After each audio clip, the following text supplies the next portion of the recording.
কোটি কোটি মুসলিম আজ অনাহারে মরে, অন্য বস্ত্র ছাড়া তাদের চোখের পানি ঝরে।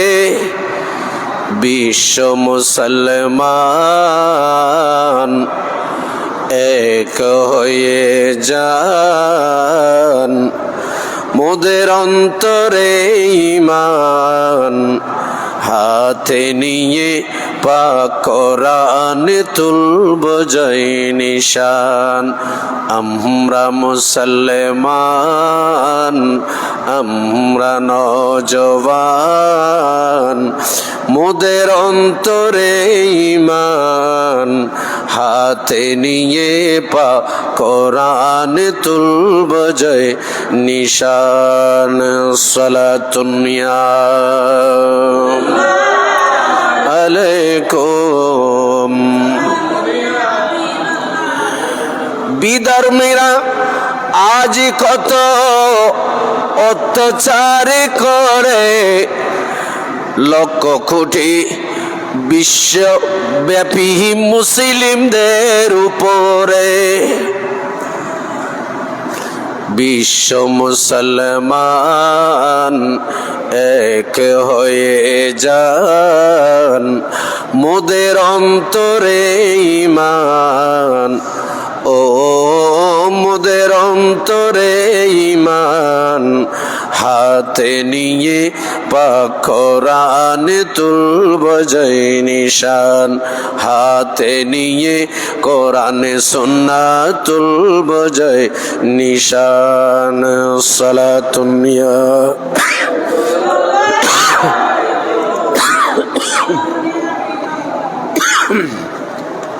আলহামদুলিল্লাহ والصلاة والسلام على خير خلق الله। পবিত্র শাওয়ালুল মুআজ্জম চাঁদের তৃতীয় জুমায় আমি গুনাহগার পবিত্র কোরআন মজিদ সূরা মায়েদা শরীফের 7 নম্বর পারার 90 নম্বর আয়াত আপনাদের খেদমতে তেলাওয়াত করেছি। পাশাপাশি সূরা বাকারা শরীফের 219 নম্বর আয়াতের কিছু অংশ বিশেষ তেলাওয়াত করেছি। আল্লাহ পাক কোরআনে পাকের মধ্যে ইরশাদ করেছেন, ইয়াসআলুনাকা, হাবিব আপনাকে পৃথিবীর মানুষ প্রশ্ন করবে, দুনিয়ার মানুষ জানতে চাইবে, আপনাকে প্রশ্ন করে আনিল খামরে, মদ সম্পর্কে। মদ এটা কি, এই সম্পর্কে আপনি রাসূল পাককে প্রশ্ন করবে, আপনার কাছে জানতে চাইবে মদ এবং মাইসার এগুলা কি। কুল, আপনি রাসূল বলে দিন, ফিহিমা, খামার এবং মাইসার এই দুইটা, ইসমুন কাবীরুন, এই দুইটা হচ্ছে বড় গুনাহ, বড় পাপ। ওয়া মানাফিউন লিন-নাস ওয়া ইসমুহুমা আকবারু, এই দুইটার লাভের চাইতে ক্ষতি বেশি। ওয়া মানাফিউন লিন-নাস, মানুষকে ফায়দা দেয়। ওয়া ইসমুহুমা আকবারু, মানুষের ফায়দার চাইতে, লাভের চাইতে ক্ষতি বেশি। ওয়া ইসমুহুমা আকবারুন, এই দুইটাতে বড় গুনাহ, বড় পাপ। এইভাবে অপর আয়াতের মধ্যে আল্লাহ পাক বলেছেন সূরা মায়েদা, ইয়া আইয়ুহাল্লাযীনা আমানু, হে ঈমানদারগণ, ইন্নামাল খামারু, নিশ্চয়ই মদ, ওয়াল মাইসারু ওয়াল আনসাবু, মদ, জুয়া, ওয়াল আজলামু রিজিসুম মিন আমালিশ শাইতান, আনসাব, আজলাম, রিজিসুন মিন আমালিশ শাইতান, এটা হচ্ছে রিজিস, এটা মিন আমালিশ শাইতান, এটা শয়তানের আমল। জুয়া খেলা এটা মানুষের আমল হতে পারে, ইমানদারের আমল হতে পারে না। এবং মদ পান করা, জুয়া খেলা, এগুলা মানুষের লাভের চাইতে ক্ষতি বেশি করে। এই জন্য আল্লাহ পাক আজ্জা ওয়া জাল নিষেধ করে দিয়েছেন। হাদিসে পাকে প্রিয় রসুল আরবি সাল্লাল্লাহু তাআলা আলাইহি ওয়াসাল্লাম এই জন্য বলেছেন, হযরতে সাইয়েদনা ইবনে ওমর রাদিয়াল্লাহু তাআলা আনহুমা বর্ণনা দিচ্ছেন, আবু দাউদ শরীফের হাদিস। আমার নবী ইরশাদ করেছেন, আলানাল্লাহুল খামারা, যারা মদ পান করবে তাদের উপর আল্লাহর লানত, ওয়াশারিবাহা, যারা পান করে তাদের উপর আল্লাহর লানত,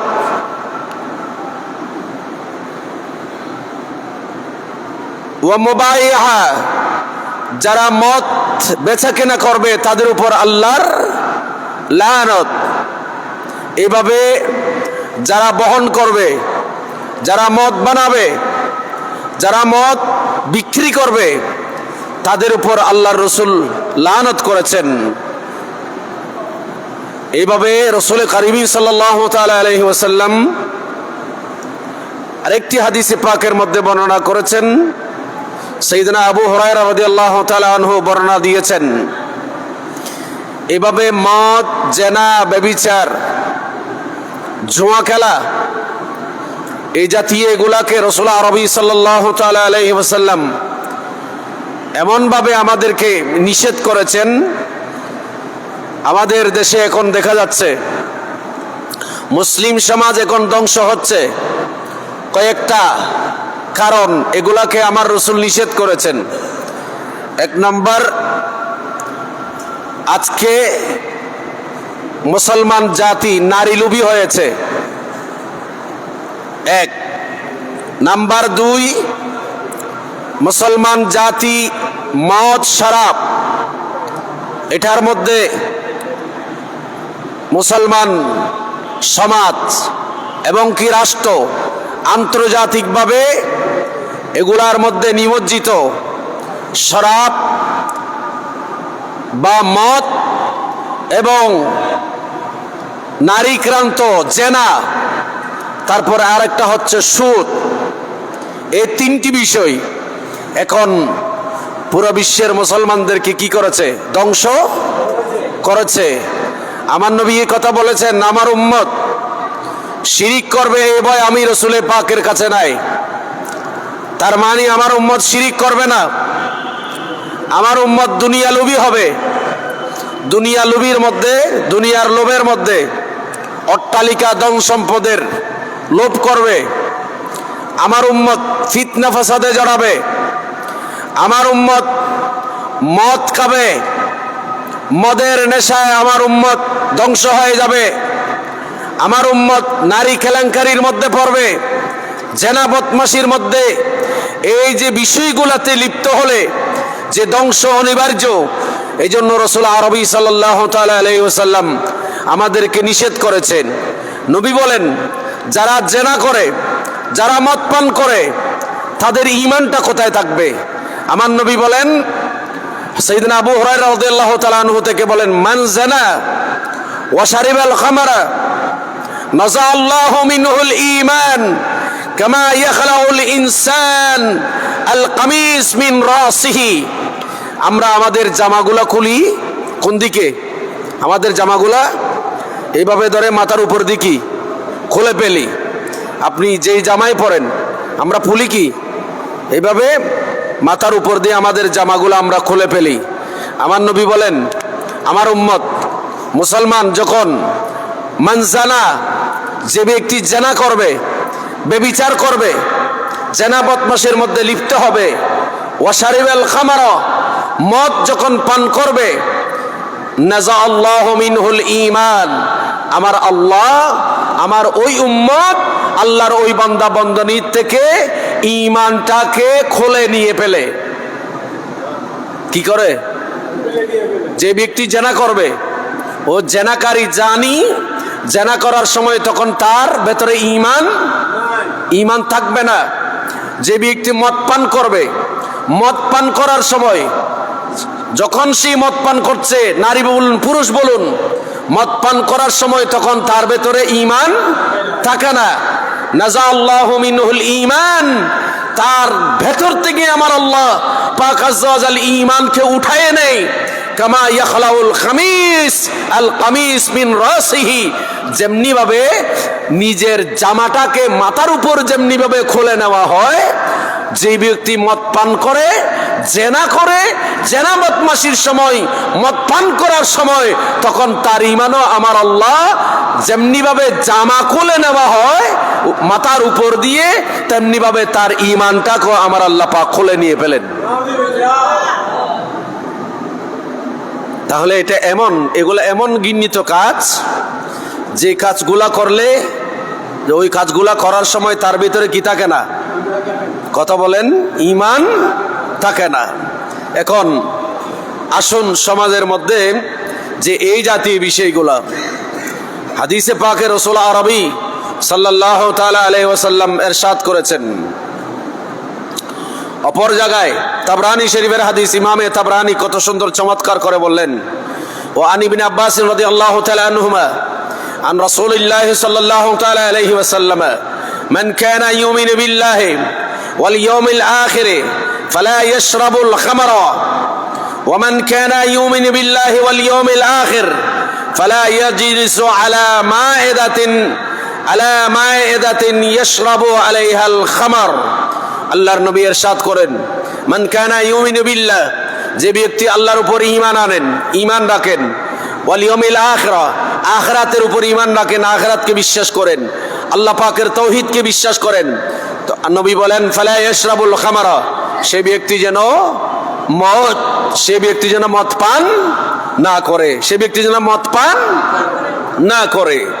ওমান কানা ইউমিনু বিল্লাহি ওয়াল ইয়াউমিল আখির, যে ব্যক্তি আল্লাহর উপর ঈমান আনলো, ঈমান এনেছেন, ঈমান রেখেছে, আখিরাতকে বিশ্বাস করে, আমার নবী বলেন ফালা ইয়াজলিসু, সেই যেন না বসে, আলা মাইদাতিন, ওই দস্তরখানায় যেন না বসে, ইয়াশরাবু আলাইহাল খামার, যে ব্যক্তি আল্লাহ এবং আল্লাহর রাসূল আখিরাতের প্রতি ঈমান রাখেন, সে ব্যক্তি যেন মদ পান না করে, সে ব্যক্তি যেন ওই মায়েদা, ওই দস্তরখানায় না বসে, যেই দস্তরখানা বা যে বৈঠকের মধ্যে মদ পান করা হয়, সেই বৈঠকের মধ্যে যেন না বসে। এটা নিষেধ করেছেন কে? আল্লাহর রাসূল। কে নিষেধ করেছেন? আল্লাহর রাসূল। দেখেন, তাহলে আমরা বুঝতে পারছি এটা একটা খারাপ কাজ। আল্লাহ রাসূল ইসলামের প্রথম যুগে, যদিও বা ইসলামের প্রথম যুগে মদ খাওয়াটা কি ছিল? হালাল ছিল। ইসলামের প্রথম যুগে মদ খাওয়াটা কি ছিল? এটা আপ্যায়ন করত।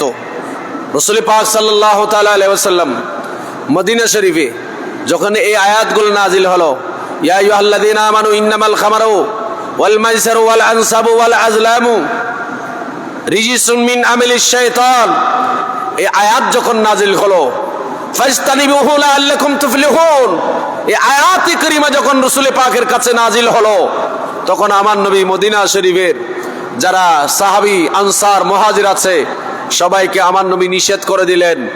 মদ হারামের উপর আল্লাহ পাক আয়াত নাজিল করেছে, তোমরা তোমাদের যাদের ঘরে মদ আছে, তোমরা সব মদগুলাকে রাস্তার মধ্যে মদিনা শরীফের অলিতে গলিতে ফেলে দাও।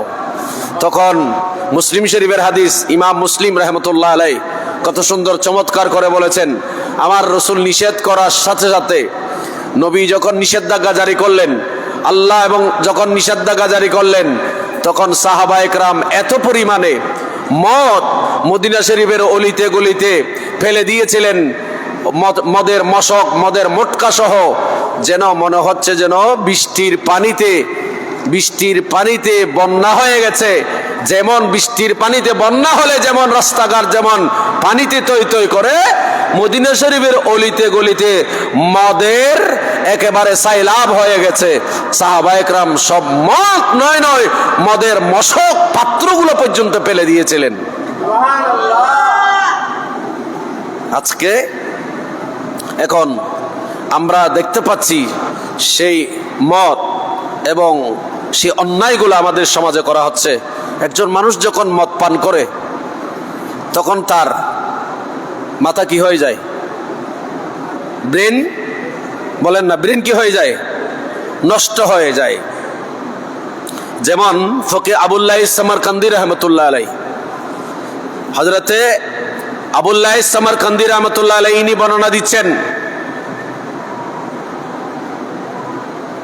ইনি বলেন যারা মদ পান করবে, যারা মদ পান করে, মদ পান করার কারণে তাদের আকল কি হয়ে যায়? নষ্ট হয়ে যায়। এবং কি আকেলুন জাইল, আকল জাইল হয়ে যায়, ব্রেন নষ্ট হয়ে যায়, দিমাগ খারাপ হয়ে যায়। তখন সে আবুল তাবুল বলতে থাকে। হযরতে সাইয়েদনা ফকি আবুল্লাহ সামারকান্দি রাহমাতুল্লাহ আলাইহি ইনি এইভাবে 10টা কথা বলেছেন যারা মদ পান করে তাদের ব্যাপারে। বলেন, যারা মদ পান করে, দোস্ত, নিজের আপনজন, ভাই এবং নিজের মধ্যে, দরমিয়ানের মধ্যে শত্রুতামি সৃষ্টি হয়ে যায়।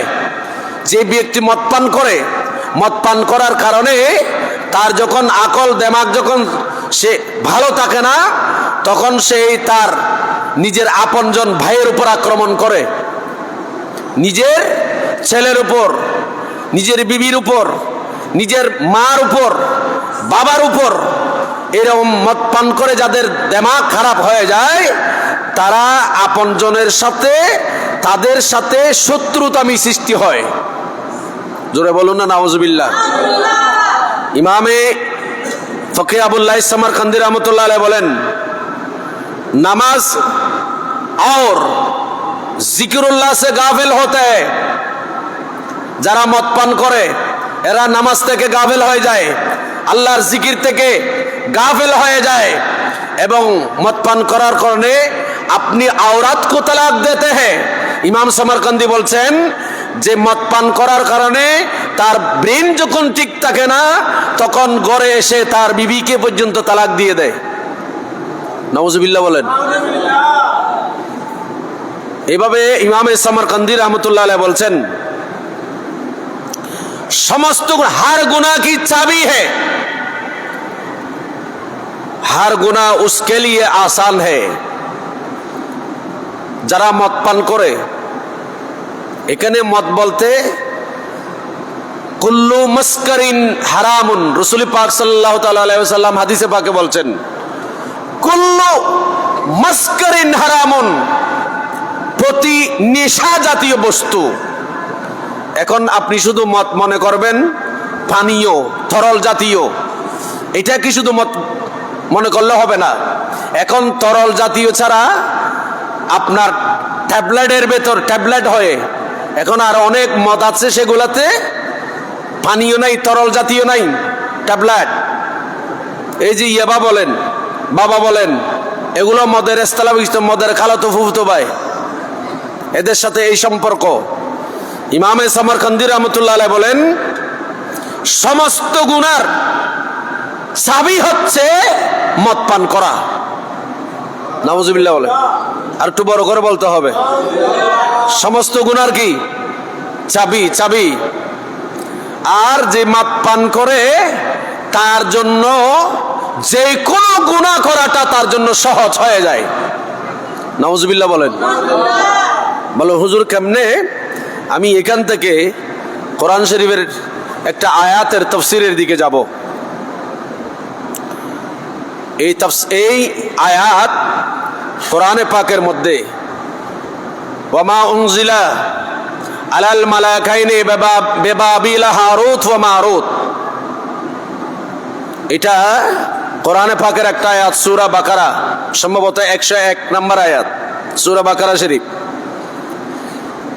এই আয়াতের তাফসীর করেছেন তাফসীরে আজিজের মধ্যে, ইনি হওয়ালা পেশ করেছেন হযরত ইবনে জারির আর ইবনে আবি হাতেম, এরা বর্ণনা করছেন। হযরত ইবনে আব্বাস রাদিয়াল্লাহু তাআলা আনহু বর্ণনা দিয়েছেন। হযরতে মাওলা আলী শেরে খুদা মারতুদা রাদিয়াল্লাহু তাআলা আনহু বলেছেন। আব্দুল্লাহ ইবনে মুজাহিদ রাদিয়াল্লাহু তাআলা আনহুম আজমাইন, এরা এই রওয়ায়াত খানা পেশ করেছেন, যা তাফসীরে আজিজের মধ্যে এইভাবে আসছেন এবং বিশেষ করে তাফসীরে নঈমী শরীফের মধ্যে আসছে। এই ঘটনাটা হযরত ইদ্রিস আলাইহিস সালাতু ওয়াস সালাম ওনার জামানায়। আমি এই কথা বুঝাতে চাচ্ছি, যারা মদ পান করবে, যারা নেশা করবে, এরা সমস্ত পাপ তাদের জন্য আসান হয়ে যায়। যিনি মদ পান করে সেই কোনো ব্যক্তিকে খুন করতে পরোয়া করে না। যেই মদ পান করে তার মাথা যখন মাতাল হয়ে যায়, তখন সেই যে কোনো অপরাধ করতে দ্বিধাবোধ করে না। এবং কি সেই মদ পান করে, আপনারা তো জানেন আমাদের দেশে যে গত 5-7 বছর আগে যে ঐশী নামে একজন মহিলা, একজন মেয়ে, সেই নিশা জাতীয় বস্তু খেয়ে তার নিজের মা এবং বাবাকে হামলা করে, দা চুরি চাপাতি দিয়ে আঘাত করে তাদেরকে হত্যা করেছে। এগুলো আপনারা জানেন। সেটার একটা প্র্যাকটিক্যাল নমুনা দেখেন তাফসীরে নঈমী শরীফের মধ্যে আছে, তাফসীরে আজিজের মধ্যে আসছে যে হযরত ইদ্রিস আলাইহিস সালাতু ওয়াস সালাম, ইনি একজন আল্লাহর নবী, নাম শুনেছেন হযরত ইদ্রিস আলাইহিস সালাম। ওনার আমলে, ওনার দৌরে মানুষ বেশি বদভক্ত ছিল, বদামল ছিল, মানুষের কাছে বেশি বদামল হতো। এবং কি এমন এমন অপরাধ হতো, এমন এমন অপরাধ হতো, এই অপরাধগুলাকে মানুষের সমাজের কাছে একটু প্র্যাকটিক্যাল জাহের প্রকাশ করার জন্য আমার আল্লাহ পাক 2জন ফেরেশতা মুআয়্যান করলেন। হযরত ইদ্রিস আলাইহিস সালামের আমলে মানুষের কাছে 2জন ফেরেশতা পাঠালেন। কারণ ফেরেশতারা আগে বলেছিল, আল্লাহ তুমি দুনিয়ার মধ্যে মানুষ কেন সৃষ্টি করছো? ইন্নী জাইলুন ফিল আরদে খলিফা, আল্লাহ যখন খলিফা সৃষ্টি করতে চাইলেন, প্রতিনিধি সৃষ্টি করতে চাইলেন, তখন ফেরেশতারা আমার আল্লাহকে বলেছিল, নাহনু নুসাব্বিহু বিহামদিক, আল্লাহ আমরা তো তোমার তাসবিহ পড়তেছি, আমরা তোমার গুণকীর্তন করতেছি, কেন তোমার খলিফা প্রতিনিধি মানুষ সৃষ্টি করা লাগবে? তখন আমার আল্লাহ পাক আযজা ওয়া জাল ফেরেশতাদের এই কথার উপর আমার আল্লাহ বলেন, ফেরেশতারা তোমরা জানো না আমি আল্লাহ যা জানি, আমি যা দেখি তোমরা তা দেখো না।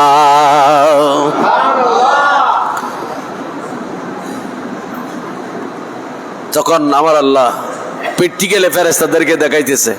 কারণ আমরা যারা মানুষ, আমাদেরকে আল্লাহ পাক 2টা জিনিস দিয়েছেন। একটা হচ্ছে গোসা, রাগ। কি দিয়েছেন? রাগ। আমাদের ভেতরে অভিমান যেটা হয়, যেটার মাধ্যমে হয়, সেটাকে বলা হয় রাগ, যেটাকে বলা হয় গুসা। সিটেঙ্গে ভাষা আরো গুসা হয়, এটা আরবি শব্দ। কি শব্দ?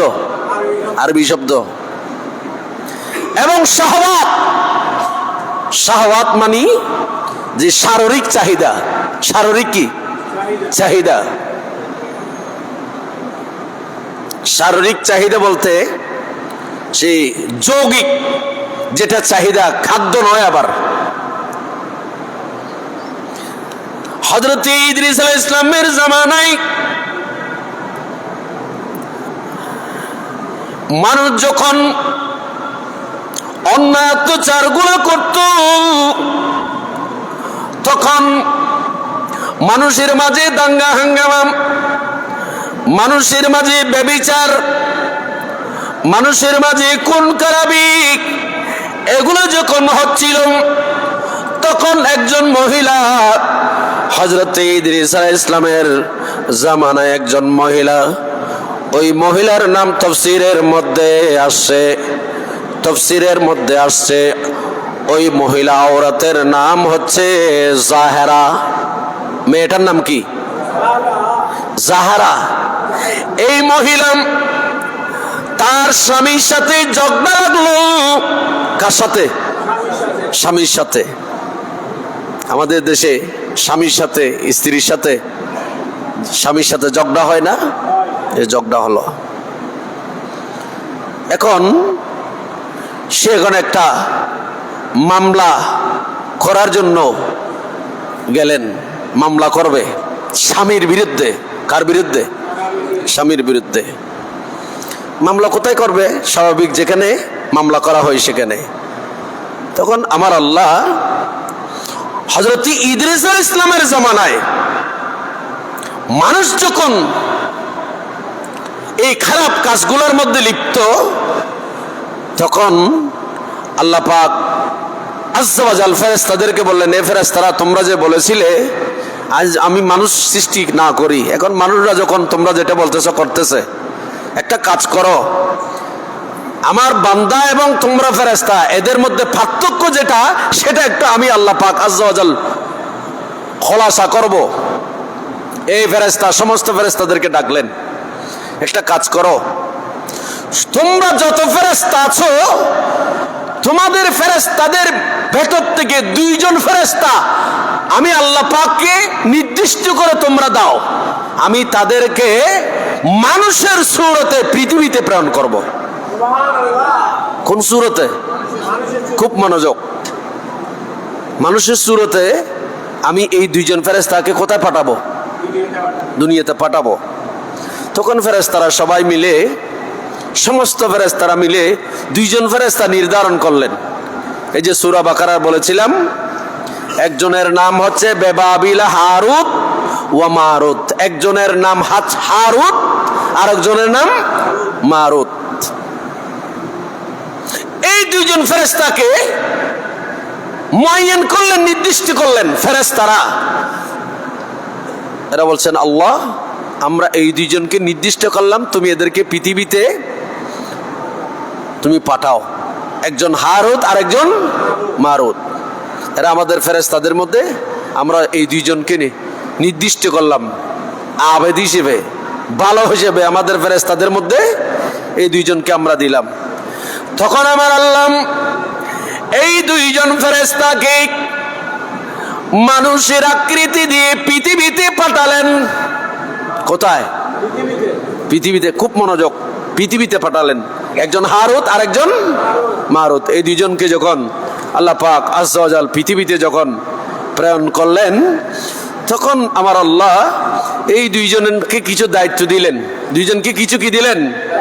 দায়িত্ব দিলেন। তাদের দায়িত্বটা কি জানেন? তাদের দায়িত্বটা হচ্ছে যে এরা মানুষের বিচার করবে। মানুষের কি করবে? বিচার করবে। হারুত এবং মারুত এই 2 জনকে মানুষের ভেতর যে 2টা বিষয়, একটা হচ্ছে গোসা বা রাগ, আর একটা হচ্ছে মানুষের ভেতরে যেই শারীরিক যৌগিক চাহিদা, এই 2টা জিনিস দিয়ে ফেরেশতাকে মানুষের সূরতে আল্লাহ পাক দুনিয়ায় প্রেরণ করলেন। ওই যে মহিলা স্বামীর জন্য কি করবে? বিচার করবে। আমাদের দেশে এখন সরকারিভাবে কোর্ট, আদালত, হাইকোর্ট, জজ কোর্ট, সুপ্রিম কোর্টে বিচার হয়। হারুত এবং মারুত এই 2 জন যেই শহরে, যেই জায়গায় প্রেরণ করেছে, ওই শহরের মধ্যে একেবারে মানুষের কাছে প্রসিদ্ধ হয়ে গেছে। এই দুইজন মানুষ চমৎকার বিচার করেন, মামলা মোকদ্দমা যেগুলা হয় এগুলা ফায়সালা সুন্দর করে করেন, তারা প্রসিদ্ধ হয়ে গেছে। আমাদের দেশের মধ্যে অনেক বিচারক আছে, আছে না? আছে না? অনেক কাজী আছে, বিচারক আছে, অ্যাডভোকেট আছে, জজ আছে, আসে না? কারা কারা ভালো এরকম কিছু মানুষের মধ্যে তো পরিচিতি আছে। এই দুইজনের পরিচিতি সমাজে খুব চমৎকার। ওই মহিলা স্বামীর জন্য, স্বামীর অত্যাচারের বিরুদ্ধে সেই মামলা মোকদ্দমা করতে গেল। কোথায় করলো? করলো হারুত এবং মারুত, এই দুইজন যে মানুষের সুরতে এসেছে তাদের কাছে গিয়ে স্বামীর বিরুদ্ধে মামলা করলো। কার বিরুদ্ধে? স্বামীর বিরুদ্ধে। এখন মহিলাটা দেখতে একটা সুন্দর, দেখতে কি সুন্দর, খুব সুন্দর। এখন আমার আল্লাহ পরীক্ষা করতেছে মানুষ এবং ফেরেশতা, কারণ এখন এরা আর ফেরেশতা নাই, এরা এখন কি মানুষ। এখন এই দুইজনের কাছে মানুষের যে চাহিদা, সেই চাহিদাকে যখন দেওয়া হয়েছে, রাগ গোসা যখন তাদেরকে দেওয়া হলো, এখন এই দুইজন বিচারক ওই মহিলার সৌন্দর্যের দিকে দুর্বল হয়ে গেল। মহিলার সৌন্দর্যটা দেখে খুব স্বাভাবিক দুর্বল হয়ে গেছে। মহিলাকে প্রস্তাব দিল, তোমাকে শাদী করব, বিয়ে করব। সেই মহিলা বলে, কখনো হবে না, আমার স্বামী আছে, আমি আমার স্বামীর অন্যায়ের বিরুদ্ধে আপনাদের কাছে মামলা মোকদ্দমা পেশ করেছি, আপনারা সেটা করেন। আমাকে বিয়ে করার জন্য, আমাকে আপনারা নিজেদের করে নেওয়ার জন্য চেষ্টা করিয়েন না। এখন এই দুইজন হারুত এবং মারুত এখন আর ফেরেশতা না, এরা কি মানুষ। এখন এরা দুইজনে কলকৌশলে এই মহিলাটা কি বিয়ে করবে, মহিলাটার সাথে সম্পর্ক করবে। মহিলা বলেন, না, কখনো হবে না। অনেক লম্বা ইতিহাস, আমি একেবারে সংক্ষেপ করে বলছি, সময় আমার কম। এক পর্যায়ে মহিলাকে এরা বলতেছেন, আপনি বিচার পাবেন, আমরা আপনাকে কি দেব? বলতেছেন, আমার শর্ত আছে, আমাকে আপনারা কি করতে পারবেন? যেই করেন, শাদী করেন বা আমার দিকে যখন আপনাদের নজর, আমার কিছু শর্ত আছে, 4টি শর্ত ওই মহিলা এই দুইজনকে দিলেন। কি শর্তটা? কি? 1 নাম্বার শর্ত হচ্ছে, তোমাদেরকে বুত পূজা করতে হবে। জোরে বলুন নাউজুবিল্লাহ। কি করতে হবে?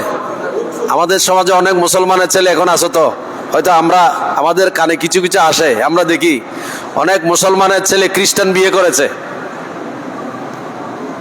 মহিলার তালে পড়ে। হিন্দু, খ্রিস্টান, জুম্মা, চাকমা। আমি এরকম একজনকে মুসলমান বানিয়েছি, আমি নিজে বানিয়েছি। আমার হাতে একজন বিধর্মী একজন মুসলমান হয়েছে, সে একজন মহিলা মুসলমান ছেলেকে বিয়ে করার জন্য, ওই ছেলেটা যখন আমার কাছে আসছে, আমি তাকে বললাম, তুমি আগে বলো তাকে, মহিলাটাকে মুসলমান হবে কিনা, যদি মুসলমান হয় তখন তাকে আগে মুসলমান করব, তারপর তোমরা দুইজনকে আমি নিজে বিনা করেছে তোমাদেরকে বিয়ে পড়াই দেব। আমি পড়াইছি এরকম, আলহামদুলিল্লাহ। ঠিক, কিন্তু এরকম অনেক আছে যে ধর্মের প্রতীক, আগে ধর্মটাকে চিন্তা না করে, আপনি যদি মুসলমান, আপনি একজন বিধর্মী মহিলাকে আপনার পছন্দ হয়েছে, তাকে যদি বিয়ে করতে চান, আপনি তাকে মুসলমান বানাবেন। এই মুসলমান বানানোর জন্য আপনি একটা সওয়াব পাবেন। আবার যখন তাকে বিয়ে করে এই অন্য ধর্ম থেকে এসে মুসলমান হওয়ার পর তাকে বিয়ে করলে, তাকে আশ্রয় দিলে আপনি আরেকটা সওয়াব পাবেন। এখন আমাদের সমাজে আমরা দেখতে পাচ্ছি, জানি না সামনের অবস্থা কেমন হয়, অনেক ছেলে মুসলমান, সে বিয়ে করেছে আরেকজন বিধর্মীকে, সে বলল কোনো অসুবিধা নাই, সে তার ধর্ম পালন করবে, আমি আমার ধর্ম পালন করবে। সেটা বিয়ে হলো নাকি? সেটা তো আগে আমাদের ইসলামে তো বিয়ে হয় নাই, সেটা জানা হবে। সেখানে সন্তান হলে সেই সন্তানগুলা জানার সন্তান হবে, সেই ছেলেগুলা সমাজের শৃঙ্খলা নষ্ট করবে। আজকে এরকম অনেক আছে, হয়তো আপনারা খোঁজখবর নিলে দেখবেন। যাক, সেদিকে যাচ্ছি না, খুব অল্প সময়ের মধ্যে। এখন এই মহিলা বলেন, যদি আমাকে তোমরা ইউজ করতে চাও, কি করতে চাও, আমাকে যদি অবৈধ পন্থা ইউজ করতে চাও, তাহলে তোমাদেরকে আমি 4টা শর্ত দিলাম। কি কি? 1 নাম্বার, তোমাদেরকে মূর্তি পূজা করতে হবে। নাউজুবিল্লাহ বলেন, আরেকটু জোরে বলেন। নাম্বার 2, আমার স্বামী যে আমার এই স্বামীকে হত্যা করতে হবে। আরেকটু আসতে বলেন না, নাউজুবিল্লাহ। নাম্বার 3, তোমরা কাজী বিচারক আমি জানি, কিন্তু তোমাদের ভেতরে একটা বিষয় আছে, তোমরা এখানে কোথাও থাকো না। বিচার কাজ শেষ হলে তোমরা ইসমে আজম পড়ে আসমানে উঠে যাও। আমাকে যদি তোমরা শাদী করতে চাও, ইউজ করতে চাও, ব্যবহার করতে চাও, তোমরা যেই ইসমে আজম, সেই ইসমে আজম আমাকে শিক্ষা দিতে হবে। কটা হলো? 4 নাম্বার শর্ত হচ্ছে শরাব পান করতে হবে। শরাব পান করতে হবে। কয়টা শর্ত? কয়টা হলো? এখন এরা, এদের আসল তো ফেরেশতা। আসল কি?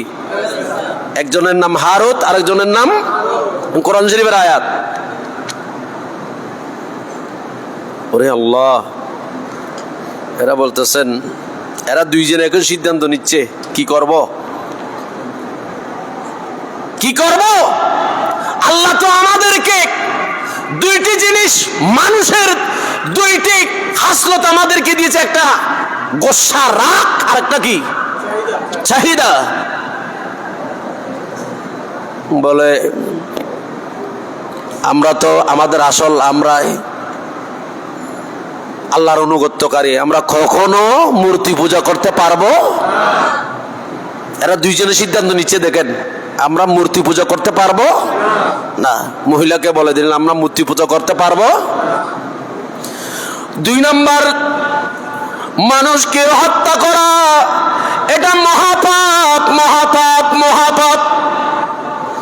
আমরা অন্যায়ভাবে তোমার স্বামীকে হত্যা করতে পারবো না। এই মানুষ হত্যা করা এটা শুধু পাপ আমাদের মুসলমানের দৃষ্টিতে নয়, এটা মানবতার দৃষ্টিতে। আপনি যে কোনো ধর্ম, সে খ্রিস্টান বলেন, জুম্মা বলেন, চাকমা বলেন, হিন্দু বলেন, বত্রিশ বলেন, পৃথিবীতে যত ধর্মের লোক আছে, যত মানুষ আছে, সবার কাছে জানা, সবার আপন আপন সবার ধর্মের মধ্যে আছে যে মানুষ হত্যা হচ্ছে বড় মহাপাপ। মানুষ হত্যা বড় মহাপাপ, এটা হওয়ার সত্ত্বেও কিন্তু আজকে যে আমাদের মুসলমানদেরকে ফিলিস্তিনে, আমাদের মুসলমানদেরকে গাজায়, আমাদের মুসলমানদেরকে নাজাফে, আমাদের মুসলমানদেরকে ইরাকে, ইরানে, এইভাবে আমাদের পার্শ্ববর্তী দেশ বার্মায়, আমাদের পার্শ্ববর্তী দেশ ভারতে এইভাবে মুসলমানদেরকে যে হত্যা করা হচ্ছে নির্মমভাবে, একেবারে নিকৃষ্টতম যে খাসলত যেটা, সেটা এখন এরা হাতিয়ার হিসেবে নিয়েছে, মুসলমানদেরকে হত্যা করে তারা যে আজকে তাদের ধর্মগুলোকে প্রতিষ্ঠা করতে চাচ্ছে। অথচ আমরা মুসলিম রাষ্ট্র, গত জুমায় আমি বলেছি, আপনাদেরকে খেদমতে বলেছি, আজকে যে মুসলমান যে হামলার শিকার হচ্ছে, অনেকের ঘর নাই, বাড়ি নাই, পানি নাই, খাদ্য নাই, চিকিৎসা নাই, ঘুমানোর জন্য জায়গা নাই, কোনো পানি পর্যন্ত নাই, ঘাস খাচ্ছে। সেখানে আমাদের মুসলমানদের উপর হামলা হয়, কিন্তু আমরা নীরবে বসে আছি, আমাদের কোনো দায়িত্ববোধ মনে হয় নাই। আজকে যারা কিছু শুধুমাত্র নিন্দা প্রস্তাব করার মাধ্যমে শুধু নিন্দা প্রস্তাব করে বসে আছে, আমাদের দায়িত্ব যেটা সেটা আমরা যথাযথ পালন করছি না। গত 12 তারিখে আমাদের দেশে গাজায় যে নির্মমভাবে আমাদের মুসলমানদেরকে হত্যা করার জন্য এই কমবক্ত গুন্ডা ইসরায়েল, তাদের বিরুদ্ধে আমরা সোচ্চার হয়েছিলাম, ঠিক কিনা? ইনশাল্লাহ আগামী 26 তারিখও তাও ঢাকা সোহরাওয়ার্দী উদ্যানে পুরো দেশে, শুধু ফিলিস্তিন নয়, বার্মা থেকে শুরু করে পার্শ্ববর্তী দেশ ভারত এবং বিভিন্ন জায়গায় মুসলমানদের উপর যে হত্যার স্টিমরোলার চালানো হচ্ছে, এগুলার বিরুদ্ধে মুসলমান হিসাবে, আমরা জাতি হিসেবে, মানবতা হিসাবে আমাদের নৈতিক দায়িত্ব, আমাদের অস্ত্র নাই, আমাদের দেশে অস্ত্র শক্তি নাই, আমরা অস্ত্র মারতে পারবো, মিসাইল নাই আমাদের কাছে রাসায়নিক অস্ত্র নাই। অন্তত পক্ষে আমাদের জনবল যা শক্তি আছে, এগুলা যদি আমরা মাঠে নেমে একটু যদি ইহুদি নাসারাদেরকে দেখাতে পারি, আমাদের ভাইদের হত্যা বন্ধ করো, না হয় আমরা আন্দোলন তীব্র থেকে তীব্র করব। যে আজকে পাশে মিশর আছে, এই যে আফগানিস্তান, এরা আজকে যে তাদের উপর যে স্টিমরোলার চলেছিল, এরা জয় করেছে। এরা কেমনে জয় করেছে? আমি এটাকে একটু কালকটার মারে আমি হিসাব নিকাশ করেছি। আফগানিস্তানের কাছে অস্ত্র নাই, পাকিস্তানে যা আছে, আফগানিস্তানে আছে নাই, জনসংখ্যা তেমন নাই। আফগানিস্তান আজকে এই ইহুদিদেরকে তাড়াতে পেরেছে কেমনে? আমার রাসূলের একটা সুন্নাত মাত্র আফগানিস্তানের সমস্ত মুসলমানরা আমার রাসূলের সেই সুন্নতকে অনুসরণ করেছে। আমি যদি বলি সেই সুন্নাহটা কি, আপনারা যদি যান দেখবেন, আফগানিস্তানের মানুষ দেখবেন, এরা যখন হজে যায় আমরা দেখি, এরা কৃষক হোক, এরা যেই হোক, আলেম হোক, একেবারে লেখাপড়া করে নাই এরকম হোক, শ্রমিক হোক, এরা কিন্তু আমার রাসূলের একটা সুন্নাহকে এরা সবাই মিলে একসাথে পালন করে। সেটা কি জানেন? সেটা হচ্ছে পাগড়ি। এরা পাগড়ি ছাড়া নামাজ পড়ে না। কি ছাড়া?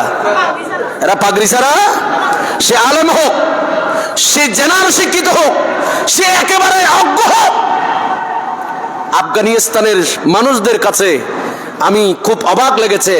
আমি চিন্তা করেছি, এত বড় মহাশক্তি, অস্ত্রের শক্তি, এই শক্তিগুলাকে কেমনে পরাজয় এরা কেমনে পরাজয় বরণ করেছে আফগানিস্তানের মানুষের কাছে। আমি চিন্তা করেছি, শুধুমাত্র একটা তাদের শক্তি ছিল, সেই শক্তিটা হচ্ছে এরা আমার রাসূলের আমামা পাগড়ি পরে থাকতেন। এখনো দেখবেন আপনি, কারণ সে পাগড়ি রাসূলের সুন্নাহ, সে পাগড়ির ভিতর বরকত আছে। হযরত খালিদ বিন ওয়ালিদ ইনি যুদ্ধে জয়লাভ করেছে আমার রাসূলের সুন্নাহ পাগড়ি দিয়ে, পাগড়ির ভিতরে আমার রাসূলের চুল মোবারক ঢুকিয়ে দিয়ে। আমরা আল্লাহর সাহায্য চাই। আমাদের কাছে আল্লাহ পাক যা দিয়েছেন আদর্শ, সেটা আমাদের কাছে নাই। রাসূল পাক যা দিয়েছে আদর্শ, মা আতাকুমুর রাসূলু ফাখুযুহু ওয়া মা নাহাকুম আনহু ফাআনতাহু, এই আদর্শ আমাদের কাছে নাই। এই জন্য আমরা অপদস্থ হচ্ছি। আল্লাহ পাক আমাদেরকে কোরআন সুন্নাহ মোতাবেক নিজেকে গঠন করার, সমাজকে গঠন করার, রাষ্ট্রকে গঠন করার তৌফিক দান করুন। এই জন্য আগামী 26 তারিখ, আগামী কয় তারিখ? 26 তারিখ, আমরা যারা মুসলমান, আমরা যারা বাংলাদেশি, জাতি, ধর্ম, বর্ণ সকলের উপর অনুরোধ, আপনারা আগামী 26 তারিখ ঢাকার রাজপথের দিকে আপন আপন গতিতে আপনাদের যা দায়িত্ব আছে, আমরা তো অস্ত্র নিয়ে, আর যে আফগানিস্তান এরা যেভাবে করেছে, আজ ফিলিস্তিন যেভাবে যুদ্ধ করছে, আমাদের কাছে যাওয়ার ওখানে সুযোগ নাই। না হয় বাংলাদেশ সরকারকে আমাদের বাংলাদেশ থেকে যাওয়ার জন্য অনুমতি দেওয়া হোক। যদি বাংলাদেশের সৈন্য সিপাহী আর্মি রেপ পুলিশ বিরিয়ার যাক না যাক, যদি ফিলিস্তিনি যাওয়ার জন্য বাংলার জনগণকে যদি ডাক দেওয়া হয়, আমার মনে হয় 2-5 কোটি যুবক দাঁড়িয়ে যাবে। আমরা গিয়ে অস্ত্র ছাড়া আমরা রসুল পাকের সুন্নাহ নিয়ে এই গুন্ডা ইসরায়েলের বিরুদ্ধে আমরা ফিলিস্তিনের পক্ষ হয়ে যুদ্ধ করতে রাজি আছি। যাবে না? বলে না যাবে না? আমি অনুরোধ করব, ফিলিস্তিনের পণ্য বর্জন করুন, ইসরায়েলের পণ্য বর্জন করুন।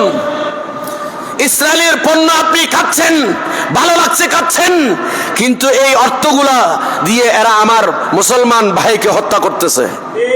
ঠিক কিনা বলেন? আজকে সবকিছু ইসরায়েল মুখী। আমাদের মুসলমান আমরা তো পারি নাই, আমরা তো এগুলোতে নাই, আমরা শুধু নাঙ্গা হাঙ্গামা মদ জোয়া ওই নারী নিয়ে আছি। নাউজুবিল্লাহ বলেন না? আজকে দেখেন এই ডুবাই এটা তো ইসরায়েল হওয়ার কথা ছিল, এই নগ্নপনা বেহায়াপনা, আর সেটা হয়েছে মুসলমানের রাষ্ট্র ডুবাই। কি কথা বলেন না কেন? কেন? এগুলো কি আমাদের আদর্শ? মদ নারী নিয়ে ফুর্তি করা অবৈধভাবে। কষ্ট আসতেছে আপনাদের?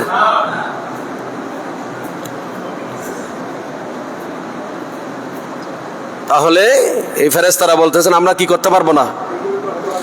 আমরা মূর্তি পুজো করতে পারবো না, তোমার স্বামীকে হত্যা করতে, ইসমে আজমও তোমাকে শিক্ষা দিতে পারবো না। এখন এই দুইজনের সিদ্ধান্ত নিলে একটা পারবো, 4 নম্বর যেটা সেটা কোনটা? ওই যে শরাব। বলতেছে ঠিক আছে এই মহিলা, তোমার 3টা পারবো না, একটা পারবো। বলে সেটা কি? বলে সেটা কোনো প্রকারে কি আমরা পারবো, সেটা কি? শরাব। তখন এরা এই দুইজনে শরাব পান করলো। কার কথায়? নারীর লোভে পড়ে। কার লোভে? বলেন না কার লোভে? শরাব পান করলো। শরাব পান করার পর তাদের মাথা কি হয়ে গেছে? মাতাল হয়ে গেছে। তখন এরা শরাব পান করার কারণে ওই যে ফকিহ আবুল্লাহ সমরকন্দি রহমতুল্লাহ আলাইহি নিজে শরাব পান করলে সেই যে কোনো কাজ করতে পারে, সেই যে কোনো অন্যায় করতে পারে যারা শরাব পান করবে। তখন এই দুইজন এরা বলতেছেন শরাব পান করার পর দেখা গেল এরা এই মহিলার স্বামীকেও হত্যা করলো। শরাব পান করার আগে বলছে আমরা হত্যা করতে পারবো না, শরাব পান করার পর মাথা যখন মাতাল হয়ে গেছে এই দুইজনে মহিলার স্বামীকে হত্যা করলো। পরে গিয়ে দেখা গেছে মূর্তি পুজো বুত পুজো করলো। আর একটু জোরে বলবেন না নাউজুবিল্লাহ? 3 নাম্বার ইসমে আজম যেটা, সেই ইসমে আজমটাও মহিলাকে শিক্ষা দিয়ে দিল। তাহলে এই মদ পান করা এটা হচ্ছে পাপের মূল, অন্যায়ের, বলেন না অন্যায়ের মূল। আমরা এই শরাব থেকে, মদ থেকে, জুয়া থেকে আমরা নিজেদেরকে, আমাদের ছেলে সমাজ, আমাদের দেশকে আমরা হেফাজত করার চেষ্টা করব, নিজেরা বেঁচে থাকার চেষ্টা করব। আল্লাহ পাক আমাদের সবাইকে এই অন্যায় কাজগুলা থেকে, শরীয়ত বিরোধী কাজগুলা থেকে বিরত থাকার তৌফিক দান করুন। আর একটু বড় করে বলি, এখন আমাদের শুধু ফিতনা আর ফিতনা, ফাসাদ, ফিতনা ফাসাদ। আপনাদেরকে আরেকটা দাওয়াত দিচ্ছি, আগামী বৃহস্পতিবার, আগামী কি বার? বৃহস্পতিবার আপনাদের একেবারে পাশে আমাদের রাবেতায়ে উলামায়ে আহলে সুন্নাত বাংলাদেশের পক্ষ থেকে আমরা সফর মাসে করি সেটা, কিন্তু এই বছর প্রেক্ষাপটের কারণে করতে পারে নাই। ইমামে আজম আবু হানিফা রহমতুল্লাহ আলাইহি কনফারেন্স। আপনারা অনেকে আছেন, অনেকে বলতেছে হুজুর আমিন বড় করে বলবো, আবার অনেকে আছেন রফিয়া দাইন, আবার অনেকে আছেন 8 রাকাত তারাবি, আছে না? যারা আমাদের দেশে ইমাম আজমকে মানে না, এরা বিভিন্ন ফেরকা বের করেছেন। এরা উসিলা মানে না, এরা সম্মিলিত দোয়া মুনাজাত করা এটাকে বেদাত বলে।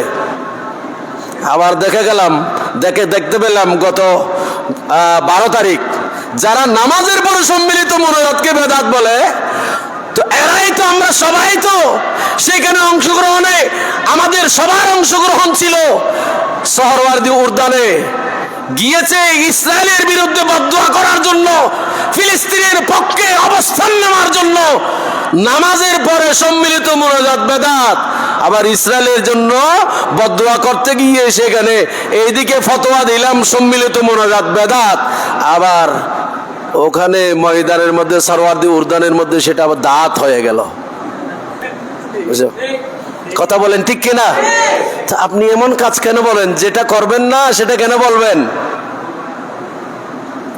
তো সেখানে যদি বদদুয়া করা সেটাও যদি দাঁত হয়, একটা ময়দানে আজান নাই, একামত নাই, নামাজ নাই, কোরআন যদিও বা কোরআন তেলাওয়াত হয়েছে, সেখানে অন্য কোনো ইবাদত নাই, আমার মুসলমান ভাইয়ের জন্য একত্রতা পোষণ করতে গিয়ে আরেকজনের বিরুদ্ধে বদদুয়া করতে পারি সম্মিলিত, তো সেইখানে নামাজের পর সম্মিলিত দোয়া, এটাকে অনর্থক শুধু বেদাত তেদাত বলে মানুষকে ফিতনা লাগিয়ে মুসলমানদের ঐক্য নষ্ট করা ছাড়া আর কিছুই না। ঠিক না? তো সুতরাং এই জাতীয় বিষয় ঈদের নামাজ কয় তাকবীরে? আমরা পড়ি 6 তাকবীরে, খেরামে পড়ে 12 তাকবীরে, কিন্তু এরা এখন এই কিছু গোত্র, আগে মুসলমান অনৈক্য ছিল মসজিদের বাহিরে, নামাজের কাতারে সব এক, এখন কিন্তু মুসলমানদেরকে ঐক্য নষ্ট করে দেওয়ার জন্য, মুসলমান ঐক্য ছিল মসজিদে, অনৈক্য ছিল মসজিদের বাহিরে, এখন কিন্তু মুসলমানদের অনৈক্যটা নামাজের ভেতর, মসজিদের কাতারের ভেতরে ঢুকাই দিছে। কথা বলেন ঠিক কিনা? তো সুতরাং এই বিভিন্ন বিষয় যদি জানতে হয়, এটা মাহফিল নয়। আগামী বৃহস্পতিবার এই যে বহদ্দারহাট আরবি কনভেনশন আছে না, আরবি কনভেনশনের আগে যেটা বদুয়া ক্লাব ছিল, আগে কি ক্লাব? বদুয়া ক্লাব, যেটা এখন নতুন নাম দেওয়া হয়েছে, খেয়ার একটা নাম দেওয়া হয়েছে। সেখানে আপনারা যাবেন 3:30 থেকে এই বিভিন্ন বিষয়ের উপর এটা ক্লাস হবে, এটা ওয়াইজ নয়, মাহফিল নয়, এটা সেমিনার এমন হবে, বড় বড় আলেম ওলামারা আসবে। আপনারা যারা পারেন এই যে বহদ্দারহাটের পরে এখানে, অর্থাৎ ফ্লাইওভারের লেকেন নেমেছে এর আগে রাস্তার ডানে, আপনারা যাবেন আগামী বৃহস্পতিবার ইমাম আজম কনফারেন্স, সেখানে অংশগ্রহণ করে কিছু শেখার চেষ্টা করবেন। ওয়া আখিরি দাওয়ানা আলহামদুলিল্লাহি রাব্বিল আলামিন, আসসালামু আলাইকুম ওয়া রাহমাতুল্লাহ।